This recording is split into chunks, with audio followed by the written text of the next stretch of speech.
বিজেপির মতো একটা দল আমাদের পশ্চিমবাংলায় ক্ষমতায় আসার ফলে আমরা উন্নতির শিখর বলতে যেটা প্রথম দেখতে পেলাম, যে নেতাজি ভারতবর্ষের সবথেকে একটা মাথার ওপরে ছিল, যার কথা বললে কোনো ধর্মের বিদ্বেষের কথা আসে না, যার কথা বললে কোনো বিভাজনের কথা আসে না, সবার হৃদয়ে গাঁথা যে নেতাজির আদর্শ ছিল, তোমরা আমাকে রক্ত দাও, আমি তোমাদের স্বাধীনতা দেব।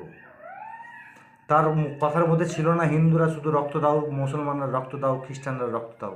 কোনো এক ধর্মকে উপলক্ষ করে কথাটা ছিল না। ছিল ভারত সন্তান, তোমরা আমাকে রক্ত দাও, আমি তোমাদের স্বাধীনতা দেব। সেই আদর্শ, সেই ট্যালেন্টকে বিজেপি এত নিম্ন কুরুচিকর মন্তব্য করে সেই মহান ব্যক্তিত্বকে পদপিষ্ট করেছে, বা তার ট্যালেন্টকে যেভাবে ধর্ষণ করেছে। এই বিজেপি যে কত নিম্ন রুচিশীল একটা দল, সেটা এখান থেকে আমরা জনগণ বুঝতে পারছি।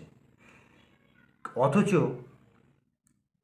সর্বধর্ম সমন্বয়ে গঠিত ছিল তার সংগঠন, নেতাজি সুভাষচন্দ্র বসুর কোনো ধর্ম ছিল না। যেহেতু তসলিমা নাসরিন একটা ধর্মকে ডমিনেট করতে পারে, একটা ধর্মকে ছোট করে কথা বলছে, মুসলিম ধর্মকে, তো সেই তসলিমা নাসরিন বিজেপির কাছে মহান লেখিকা হয়ে গেল, যার কোনো অস্তিত্ব নেই। এই বিজেপির কাছে ছাড়া যেই লেখিকার কোনো অস্তিত্ব নেই। এটা খুব লজ্জার, এটা খুবই লজ্জার যে এইরকম শাসন আমরা প্রতিষ্ঠিত করেছি, আমরা জনগণ।